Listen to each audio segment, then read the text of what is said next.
we grew up in an apartheid time where things were much better than what it is now. This is mob justice. I hate foreigners, and the government is doing nothing. This is vigilantism. We are not vigilant.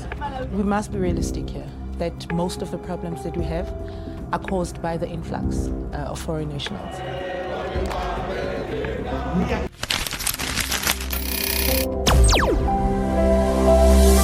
Are you serious? South Africa, your memory is failing miserably. You demanding an evacuation of fellow Africans is simply a delusional betrayal of the people who bled for your freedom. Your June 30th, 2026 is not only ridiculous, it's preposterous. For most people, it is another day on the calendar. For thousands of Africans living in South Africa, it has become something far more ominous. A countdown, a warning, a date attached to a question no human being should have to ask. Will I still be safe when this day arrives? Did they commit a crime? No. This is simply due to a retarded vigilante group who has decided that fellow Africans are responsible for South Africa's frustrations and economic disparities. And that accusation demands scrutiny. Take serious note and let's understand that history records something very different. History records that when South Africa was isolated, hunted, sanctioned, and abandoned by much of the world, Africa stood beside it. Africa sheltered its leaders, Africa educated its children, Africa trained its revolutionary fighters, Africa buried its own dead so apartheid could fall. Yet today, citizens of those same nations are increasingly portrayed as intruders. How does a country liberated through African solidarity arrive at a moment where fellow Africans become the target of public anger? That question sits at the heart of this investigation. And before anyone speaks about foreigners, migration, or borders, there is a more fundamental issue that must be addressed: memory. And memory in South Africa may be disappearing. Far from amnesia, this is cognitive decline at its worst. Let's be unequivocal. South Africa is hunting other Africans as if they are animals, criminals, or invaders. If they preferred apartheid, then why the whole theatrics? Is all of this really necessary? Nigerians and Zimbabweans, whose grandparents sheltered ANC revolutionaries crossing the border at night.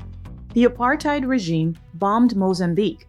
Ghanaians, Malawians, Somalis, Ethiopians, even Liberians, people from the nations that looked at a banned, exiled liberation movement with no army and no territory and said, "Come, train here, broadcast from here, and plan from here." Far from being contested history, this is documented and recorded. And right now, in 2026, in the cities that democracy built, South Africa is repaying that debt with arson, violence, and blood. The question this report asks is a simple one. Does South Africa understand what this is going to cost? Let's remind you once again, when the ANC was banned in 1960, it could not survive inside South Africa. It needed a sanctuary. Zambia became the ANC's operational headquarters in exile. Kenneth Kaunda knew the risk. He took it anyway. From Lusaka, Umkhonto we Sizwe, the armed wing of the liberation movement coordinated its operations across southern Africa. The ANC's underground radio station, Radio Freedom, broadcasted from Zambian soil and carried the movement's voice back into a country that had silenced it, recruiting members into MK training camps scattered across a continent that South Africa is now at war with. Tanzania housed thousands of ANC and PAC exiles for more than 3 decades. Oliver Tambo, the man who held the ANC together through its years of suppression, was based in Dar es Salaam. Tanzania also hosted the African Liberation Committee of the Organization of African Unity, the body that pooled continental resources and channeled them into the South African liberation struggle.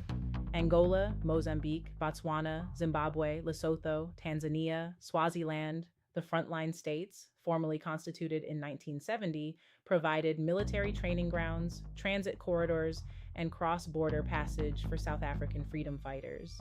They did this knowing the apartheid government would retaliate, and the apartheid government did exactly that. It armed and financed Renamo, which ran a terror campaign through civilian areas of Mozambique for over a decade, destroying infrastructure and killing ordinary people. It conducted direct military raids on Botswana, Zambia, Zimbabwe, and Lesotho. It launched repeated invasions of Angola. By 1988, according to documented assessments of the period, the cumulative cost of apartheid's economic blockades and military destabilization campaigns to frontline state economies had reached an estimated $30 billion, borne by countries that were themselves poor, themselves post-colonial, themselves building from next to nothing. Nigeria transformed opposition to apartheid into a pillar of state policy and spent decades advocating for South Africa internationally. They paid that price for South Africa's freedom, not metaphorically, materially, in lost development, in civilian deaths, and in infrastructure reduced to rubble. 2 weeks after Nelson Mandela walked out of Victor Verster prison in February 1990, he embarked on an 18-day tour of the nations that had sustained the movement. He called it an obligation, a thank you tour. His successor government called the frontline states partners in democracy. Their grandchildren are now being pulled out of hospital queues in Johannesburg. Their shopkeepers are being burned out in Pretoria. This is what South Africa calls gratitude in 2026. The media continues to call this xenophobia. It is not xenophobia. The word matters because the misdiagnosis allows South Africa to avoid confronting the true evil that is being orchestrated. Xenophobia is hostility toward foreigners, but French nationals are not being hunted in the streets of Durban. British passport holders are not being blocked from emergency rooms. Dutch nationals are not being burned to death. Chinese business owners are not having their stock looted in broad daylight while police watch from a distance. What South Africa is experiencing is Afrophobia, a hatred of African identity, practiced by Africans on African soil in a country that built its entire claim to moral authority on African solidarity. The organizations driving this have names. Operation Dudula, founded in Soweto in 2021, registered as a political party in 2023. Its founder, Nulanla Lux Dlamini, split from the organization in July 2022 after an internal dispute over whether to target all foreign nationals or only undocumented ones. A fracture that tells you something about where the movement's instincts were heading. Its most recent leader, Zandile Dabula, resigned on May 14, 2026, citing internal divisions, though she was explicit that she was not abandoning the cause. The organization's Secretary General Zodwa Boy confirmed it remains fully operational. March and March, a newer formation has been coordinating protests across Gauteng and KwaZulu-Natal. Both groups collaborated on the demonstrations that preceded the current wave of attacks. According to Witwatersrand University's XenoWatch, xenophobic attacks in South Africa has resulted in 669 deaths, 5,310 looted shops, and 127,572 displacements between 1994 and March 2024, with targets drawn overwhelmingly from one specific category: other Africans. In November 2025, the South Gauteng High Court issued a formal injunction against Operation Dudula for blocking migrants from healthcare facilities. The court did not call that protest. It called it a rights violation. These groups claim that African migrants who are not voting, who are not setting policy, nor managing state-owned enterprises are responsible for South Africa's 43.1% unemployment rate, as recorded by the most recent quarterly labor force survey. They are not responsible for South Africa as a failed state. Human Rights Watch, drawing on multiple independent studies, found no credible causal link between African migration and South Africa unemployment numbers. The causes are structural and documented.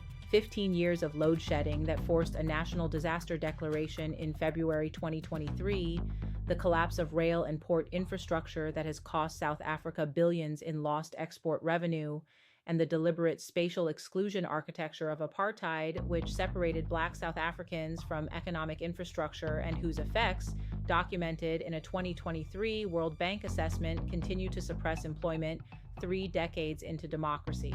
The Mozambican street vendor did not design the township grid. Nigerians did not create state failure. Yet they have increasingly become the public face of frustrations they had no role in creating. And whenever a society begins directing its anger toward the wrong people, the real problems remain exactly where they were, unsolved. That is not a political position, but cowardice with a vocabulary. South Africa's corporations have spent 30 years building a continental empire on the goodwill of the same countries whose nationals are now being attacked. The 2025 financial results make the exposure precise. MTN, headquartered in Johannesburg, operates across 16 African markets. In 2025, MTN Nigeria, whose nationals are being chased through South African streets, generated nearly $4 billion in revenue, representing 27% of the group's total, according to MTN's March 2026 annual results. More critically, MTN Nigeria posted a net profit of $736 million in 2025, accounting for 48% of the entire group's profit for the year. Add Ghana, and those two West African markets together generated roughly 90% of MTN Group's total profit in 2025, as analyzed by Finance in Africa from the group's full annual disclosure. MTN South Africa's revenue, by comparison, fell 2.9% in constant currency terms over the same period. The home market is shrinking. The African markets are the business. ShopRite, Africa's largest grocery retailer, holds operating licenses and has built consumer loyalty in Zambia, Ghana, Angola, and Mozambique, the same countries whose citizens are being targeted. Standard Bank, First Rand, Old Mutual, and Nedbank operate across the continent under regulatory frameworks that host governments extend and can withdraw. The continent has already demonstrated that it will respond. In September 2019, following a previous wave of attacks, Nigeria formally summoned South Africa's ambassador in Abuja. Ethiopia's foreign ministry demanded answers. Zambia's president called for African Union intervention and warned publicly that the violence risked escalating beyond what the region could contain. The African Union Peace and Security Council convened a dedicated session. Trade relationships were strained. Diplomatic trust was damaged. The 2026 attacks are more organized, more geographically widespread, and are playing out under continuous international documentation by Human Rights Watch, Al Jazeera, and foreign ministries monitoring the situation in real time. The calculation being made right now in Lagos, Lusaka, Nairobi, and Addis Ababa is not whether to be offended. It is whether the terms of engagement with South African capital remain acceptable while South African citizens hunt their nationals in the streets. When that calculation tips, and history suggests it will, the consequences will not fall on Operation Doodle. They will fall on every South African business operating on the continent, every South African citizen living in a neighboring country, and every trade negotiation South Africa needs to survive in an era when the African Continental Free Trade Area is the most consequential economic architecture the continent has built since independence. South Africa purports to stand against genocide on the world stage. It raises its hand in international forums to condemn the slaughter of civilians in other conflicts. The cognitive distance required to hold that position while its own citizens hunt other Africans for sport is not a contradiction that the continent's foreign ministries are going to continue to absorb quietly. Mpho Makubela of the Consortium for Refugees and Migrants in South Africa told Human Rights Watch that these movements are opportunistic. That is the correct characterization. They emerged in the vacuum left by 30 years of governance failure and pointed the resulting anger at the one group least positioned to defend itself, other Africans, who have no vote, no political representation, and no protection from institutions that are not functioning for their own citizens either. The argument that South African unemployment is caused by African migration does not survive contact with the data. The argument that South Africa can afford continental isolation does not survive contact with MTN's profit and loss statement. The erroneous argument that a country whose freedom was purchased for more than $60 billion in cost and economic sabotage to neighbors and frontline states can now treat those neighbors' children as an acceptable target for political frustration. That argument has no name because it is not an argument. It is amnesia dressed as grievance. Scapegoating other Africans for your political and systemic failures is ridiculous. South Africa is not the first country in history to scapegoat a vulnerable population in the middle of an economic crisis it cannot honestly address. it will not be the last. But it is one of the few countries in the world with the specific moral history that makes this particular version of that behavior so precisely, so nakedly, so completely indefensible. The people who were hunted in those streets this week are the children of the people who made South Africa free. The organizations doing the hunting are the children of the people who were freed. That is the story. The continent and the world is watching.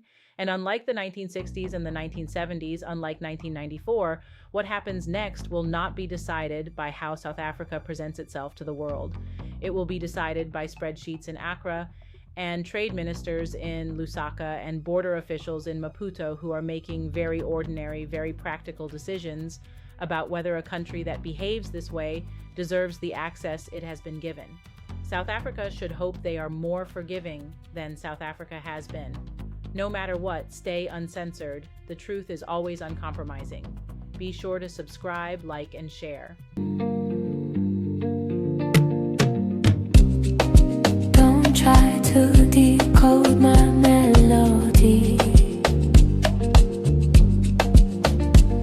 It's deeper than roots, it's reality.